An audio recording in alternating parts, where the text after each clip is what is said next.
ஆப்கானிஸ்தானில் பாகிஸ்தான் ராணுவம் நடத்திய வான்வழி தாக்குதலில் 3 கிரிக்கெட் வீரர்கள் பலியாகியிருக்கிறார்கள்.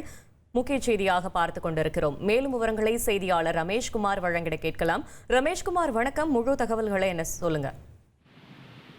ஆப்கானிஸ்தான் மற்றும் பாகிஸ்தானுக்கு இடையே கடந்த சில நாட்களாக ஒரு பதற்றமான சூழல் காணப்பட்டு இருவரும் மாறி மாறி தாக்குதலை அரங்கேற்றி வருகின்றனர். இந்த சூழ்நிலையில் சண்டை நிறுத்த ஒப்பந்தத்தை மீறி நேற்றைய தினம் ஆப்கானிஸ்தான் இருக்கக்கூடிய பக்திகா என்கிற மாகாணத்தின் மீது பாகிஸ்தான் வான்வெளி தாக்குதல் நடத்தியது. இந்த வான்வெளி தாக்குதலில் 8 பேர் உயிரிழந்திருப்பதாக தகவல் கிடைத்திருக்கிறது. இதில் சோகமான மற்றொரு சம்பவம் என்னவென்றால், அந்த 8 பேரில் ஆப்கான் கிரிக்கெட் வாரியத்தை சேர்ந்த 3 கிரிக்கெட் வீரர்களும் உயிரிழந்திருப்பது சோகத்தை ஏற்படுத்தி இருக்கிறது.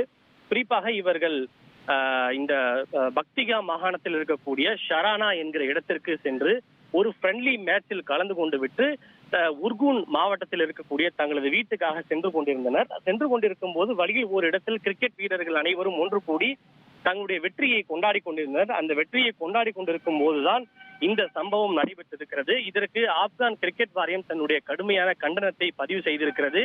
இதற்கு எதிர்ப்பு தெரிவித்து நவம்பர் மாதம் நடைபெறக்கூடிய இலங்கை மற்றும் பாகிஸ்தான் உடனான கிரிக்கெட் போட்டியிலிருந்து விலகுவதாக ஆப்கான் கிரிக்கெட் வாரியம் தெரிவித்திருக்கிறது. தகவல்களுக்கு நன்றி ரமேஷ்குமார். இனி செல்லும் இடமெல்லாம் செய்தி. தந்தை டிவியின் வாட்ஸ்அப் சேனலை ஃபாலோ பண்ணினா செல்லருக்கும் இடமெல்லாம் செய்தி. இதோ QR கோட் இப்பவே ஸ்கேன் பண்ணுங்க, ஃபாலோ பண்ணுங்க.